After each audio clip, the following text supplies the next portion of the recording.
मंजिल उन्हें मिलती है जिनके सपनों में जान होती है। मंजिल उन्हें मिलती है जिनके सपनों में जान होती है। पंख से क्या होता है हौसलों से उड़ान होती है। पंख से क्या होता है हौसलों से उड़ान होती है। हाँ दोस्तों नमस्कार, मैं आप सबका दोस्त लखनलाल माली हमारे यूट्यूब चैनल लखन माली में आपका फिर से एक बार स्वागत करते हैं। आपका हमारे YouTube चैनल लखन माली में आपका फिर से स्वागत है दोस्तों। 10वीं कक्षा के विद्यार्थियों के लिए आज अच संधि का ये अंतिम टॉपिक रहेगा हमारा, और इसमें आज हम आपको अंतिम संधि बताएंगे जिसका नाम है पररूप संधि। इससे पहले हमने पूर्व संधि के बारे में डिटेल से जान लिया कंप्लीट, और भी जितनी भी संधियाँ थी आपकी अच संधि के अंदर सब आपने इसमें एक एक संधि का टॉपिक हमने आपको कंप्लीट बता दिया था, जिसमें आपके यण संधि हो गए, आदि संधि, गुण संधि, वृद्धि संधि, ठीक है ना, और सारी जितनी भी संधि आपकी अच संधि में हमने बताई थी सारी की सारी कंप्लीट हो चुकी है दोस्तों। अच्छे से आपने वीडियो सुने होंगे, देखे होंगे, अपने दोस्तों को भी शेयर किए होंगे, तो निश्चित रूप से सबको फ़ायदा होगा। इसी उद्देश्य को यहाँ पर हम मनोगत करते हुए आपको ये सब बना रहे हैं दोस्तों, तो निश्चित रूप से आपको फ़ायदा मिलना चाहिए, यही हमारा उद्देश्य है। चलिए स्टार्ट करते हैं आज का ये टॉपिक हमारा। इसी के साथ में हमारी अच संधि कंप्लीट हो जाएगी। इसके बाद में हम हल संधि के बारे में बात करेंगे दोस्तों। जैसे आपका व्याकरण का टॉपिक जैसे जैसे पूरे होते चलेंगे उसके बाद में हम पार्ट स्टार्ट करेंगे। चलिए स्टार्ट करते हैं आज की ये संधि हमारी पररूप संधि हम जानेंगे। इसमें पररूप संधि के बहुत सारे उदाहरण हैं जो आपके एग्जाम में कई बार आ चुके हैं, उनको भी हम बताएंगे आपको, और क्या विशेष है इसमें वो भी बताएंगे। चलिए बने रहिए हमारे चैनल के साथ में, निश्चित रूप से आपको लाभ होगा। चलिए स्टार्ट करते हैं आज का ये टॉपिक पररूप संधि का। जैसे कि आप देख पा रहे हैं, आपको हम यहाँ बताते हैं बोर्ड के अंदर, संधि हमारी रहेगी पररूप संधि। पररूप संधि, ठीक है। पररूप संधि के बारे में हम बात करेंगे। सबसे पहले तो हम पररूप संधि का मतलब पर वाला रूप होता है, ठीक है। पर का मतलब होता है बच्चों बाद वाला, तो इसमें क्या होता है बाद वाला रूप हो जाएगा, यानी कि पर वाला रूप इसमें हो जाता है। अब इसमें हम देखेंगे सूत्र इसका क्या है। अब सूत्र यदि आपको समझ में आया तो बार बार हम कह रहे हैं कि सूत्र समझ में आता है आपको तो सारी संधि आपको क्लियर हो जाएंगी बस, ठीक है। ऐसे आपको कन्फ्यूजन हो सकता है, बट आपको यदि सूत्र अच्छे से आपके स्पष्ट रूप से समझ में आ रहा है तो निश्चित रूप से आपको कोई भी दिक्कत उसमें नहीं होगी। तो इसका सूत्र है आपका एंगी पररूपम। तो सूत्र आपको समझ में आना है एंगी पररूपम, एंगी पररूपम, ठीक है। ये आपका सूत्र है, छोटा सा सूत्र है एंगी पररूपम, ठीक है।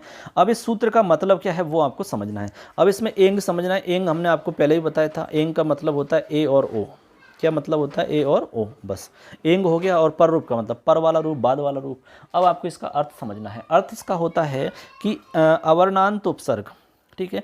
अवर्णांत उपसर्ग के बाद में, अवर्णांत उपसर्ग के बाद में, अब अवर्णांत उपसर्ग क्या होता है वो भी बताएंगे आपको।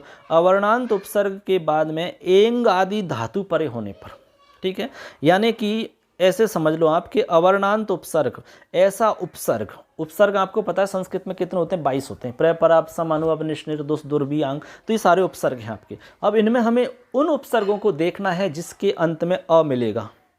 ऐसे उपसर्गों को देखना है जिसके अंत में क्या है अ, वो अवर्णांत उपसर्ग हुए। जैसे उदाहरण के लिए प्र, उप, ठीक है, यानी ऐसा उपसर्ग जिसके अंत में अ मिलता हो, उन उपसर्गों की बात है, ठीक। तो हमने आपको बताया कि अवर्णांत उपसर्ग के बाद में ऐसे उपसर्ग जिनके अंत में अ हो, ऐसे उपसर्ग जिनके अंत में अ हो, ठीक है।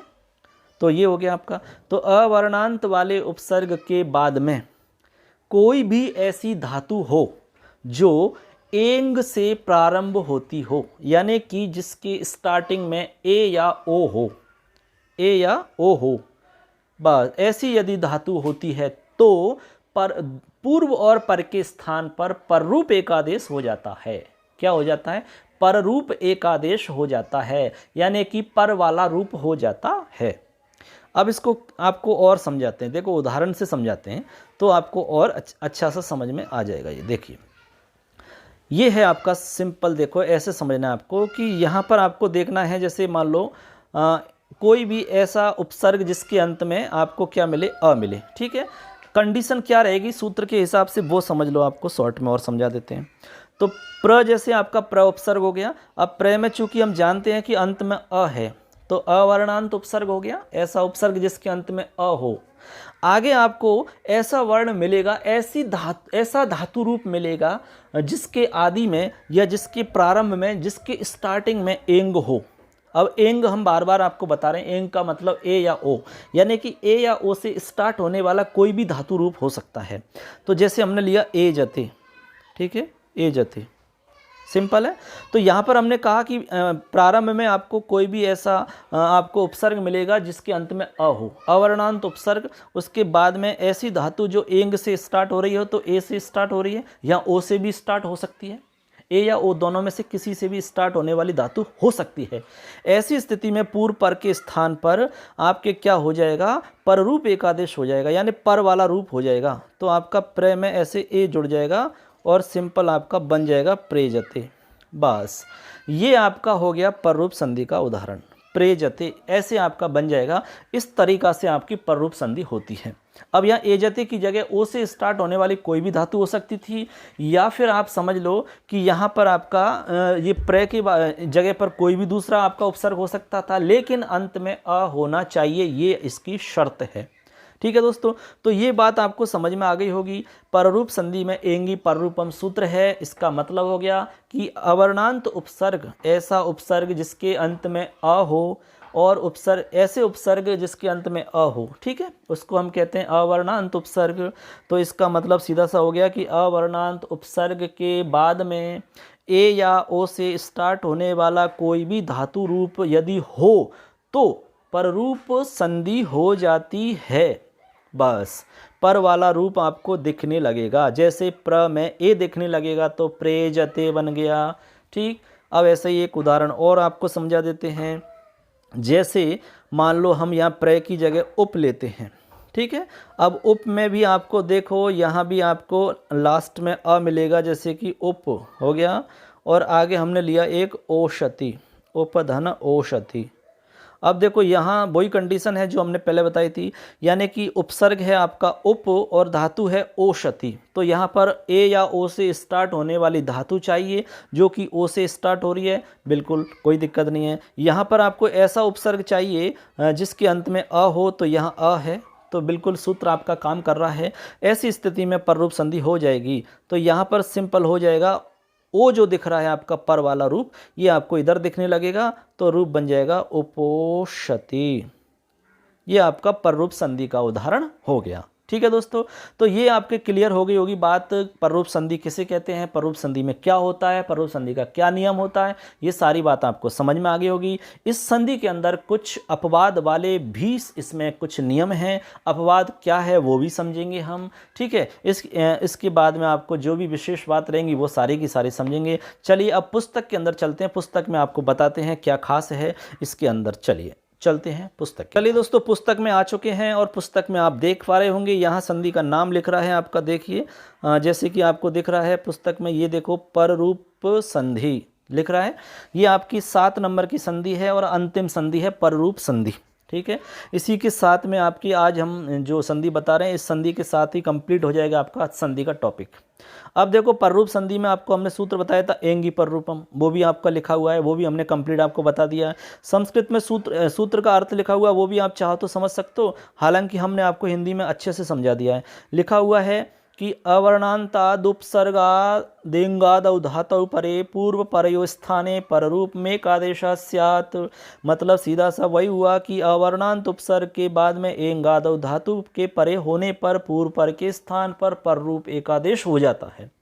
यानी सिंपल हमने वही बताया था आपको, सिंपल जैसे कि यहाँ पर कोई भी ऐसा उपसर्ग जिसके अंत में क्या हो, या आपका अ हो, और आगे ऐसी धातु जो कि स्टार्ट होती हो ए या ओ से, तो ये कंडीशन हमने आपको बताई थी। ऐसे एक कंडीशन आपको ऐसे बताई थी हमने, उपधन ओषति। ये 2 कंडीशन आपको हम बता चुके हैं, दोनों के अंदर ये सूत्र आपका अप्लाई हो रहा है। सूत्र आपका लग रहा है कि अवर्णांत यानी ऐसा उपसर्ग जिसके अंत में ए हो, तो इसके अंत में भी अ है, इसके अंत में भी अ है। ठीक है, और आगे ऐसी धातु जो कि ए या ओ से स्टार्ट होती है, दोनों ही धातु ए या ओ से स्टार्ट हो रही हैं, यानी कि या तो ए से हो रही है या ओ से हो रही है, तो आपका ये सूत्र निश्चित रूप से यहाँ लगता है और यहाँ पररूप संधि हो जाएगी, तो पर वाला रूप हो जाएगा। तो इसमें प्रे में ए दिख जाएगा और इसमें आपका ओ दिख जाएगा, तो प्रेजते और उपोषति बन जाएगा। ठीक है, अब देखते हैं इसमें क्या विशेष है। इसमें आप किताब के अंदर जो सूत्र हैं, वो सूत्र में आपके जो उदाहरण दिए हैं वो भी देख लो। चलिए इसमें भी आपको बता देते हैं हम, जैसे कि इसमें देख पा रहे हो आप, यही उदाहरण लिखा हुआ है प्रेजते। देखो प्रधन एजते लिख रहा है, बन गया प्रेजते, यहाँ पर रूप संधि हो जाएगी, समझा, आपको दिया ही कंप्लीट हमने। ऐसे आपका दूसरा उदाहरण है उपधन ओषति, तो उपोषति बना हुआ है, यहाँ भी कोई दिक्कत नहीं है क्योंकि दोनों ही उदाहरण हम आपको समझा चुके हैं अच्छे से, ठीक है। फिर भी कोई भी दिक्कत रहती है तो कमेंट करिए, सीधा सा है। और नंबर भी आपको, हमारा जो नंबर है वो भी आपको मिल जाएगा, आप चाहें तो कॉल भी कर सकते हैं। जब आपकी बहुत ज़्यादा दिक्कत हो, आपको बिल्कुल दिक्कत आती हो, तब आप कॉल करेंगे, नहीं तो मैसेज आप करेंगे, निश्चित उसी से आपका समाधान हो जाएगा। इसके बाद में आपको हमने कहा कि इसमें कुछ अपवाद हैं, तो उनको भी जान लेते हैं। इसमें आपको लिखा हुआ है शकंद्वादिषु पररूपम वाच्यम, ये आपका बहुत ही इंपॉर्टेंट नियम, इसको आपको समझना है। ये वार्तिक है आपका। तो सकंदवादिषु पररूपम वाच्यम का मतलब है कि सकंदवादी एक गण है बच्चों। क्या है? एक गण है। गण का मतलब एक समूह होता है, एक बहुत बड़ा गण है, इस गण के अंदर बहुत सारे शब्द हैं, ठीक है। उन शब्दों की बात चल रही है, यानी कि सकंदवादी जो गण है एक समूह है, बहुत बड़ा एक ग्रुप है। जैसे व्हाट्सएप ग्रुप होता है, अलग अलग ग्रुप बनाते हैं हम। अब उस ग्रुप के अंदर कितनी चीज़ें होती हैं, कितने नाम होते हैं, कितने दोस्त होते हैं, ऐसे ही आपको समझना है। यानी सकंदवादी जो गण है उसके अंदर बहुत सारे शब्द हैं, उन सभी शब्दों की बात है यहाँ पर। यानी सकंदवादी गण के अंदर जितने भी पठित शब्द हैं वो पररूप, उनमें पररूप संधि होती है, ठीक है। तो इस वार्तिक से कह रहे हैं कि सकंदवादिषु शब्देषु टी भागस्य पररूप मेकादेश स्यात्, यानी उसका टी भाग जो होगा उसकी पररूप संधि आपको होगी। यानी पररूप संधि किसकी होगी? सकंदवादी जो आपका ग्रुप है, एक बहुत बड़ा एक समूह है, उसमें जितने भी शब्द हैं उनके अंदर जो टी उसकी संज्ञा हो रही है, जिस भाग की टी संज्ञा हो रही है उसमें पररूप संधि हो जाएगी, उसको पररूप एकादेश हो जाएगा। अब आपको ये बात समझ आनी है, बहुत इंपॉर्टेंट है समझ में आना कि भाई टी है क्या। ये टी की जो बात आई है इसमें, ये टी क्या होता है? ये एक तो टी वो है जो टी यानी चाय, वो आप वो समझ रहे हो, वो वाली चाय नहीं है यहाँ। चाय का क्या काम भैया, ठीक है ना, चाय तो खतरनाक चीज़ है, इसको तो वैसे ही छोड़ना चाहिए। तो बताइए टी संज्ञा होती क्या है, तो हम इसके बारे में थोड़ी सी चर्चा करते हैं। टी संज्ञा क्या है, देखो इसको हम सरल बताते हैं एकदम अच्छे से। जैसे हम एक उदाहरण लेते हैं और उसी से आपको समझाने की कोशिश करते हैं। जैसे एक हमने उदाहरण लिया मनस, और आगे है ईशा, ठीक है। अब ये मनीषा शब्द बनता है, तो ये जो शब्द है आपका, ये आपका शकंदवादी गण का पठित शब्द है, यानी उसके अंदर चलता है। अब आपको यहाँ पर देखना है जो प्रथम आपका पद है, इस पद में आपको हम टी संज्ञा समझा रहे हैं कि टी संज्ञा होती क्या है। इसमें आपको ये देखना है कि अंत में आपको क्या दिख रहा है, स दिख रहा है हलंत से। तो टी संज्ञा उसको कहते हैं जहाँ पर आपका जो अंतिम भाग है, यानी कि जैसे ये मान लो कि टी संज्ञा आपको स्वर के साथ में आने वाला आगे जो भी व्यंजन होगा उसके सहित, यानी जैसे अंत में आप स्वर देखो, इसमें सीधा सा है। सबसे पहले मनस शब्द है, उसमें मनस में आपको स्वर देखना है। स्वर कहाँ मिल रहा है आपका? तो न में मिल रहा है, ठीक है। तो न में अ मिल रहा है और आगे इस स्वर मिल गया। अब स्वर के आगे जो भी व्यंजन है उस व्यंजन को जोड़ दो तो क्या बना? अस। अब जो अस बना है ना, ये आपका टी संज्ञक भाग है, यानी ये जो पार्ट है आपका अस निकाला हमने, ये टी संज्ञा होगी इसकी, ऐसे आप समझो। अब इस टी संज्ञा होगी तो इसका लोप कर देना है। इसके बाद में जो भी कुछ बचेगा उसमें आपको आगे जो शब्द उसको मिला देना है। तो आप मिलाते ही आपका जो शब्द बनेगा वो बन जाएगा मनीषा। बनेगा कि नहीं बनेगा?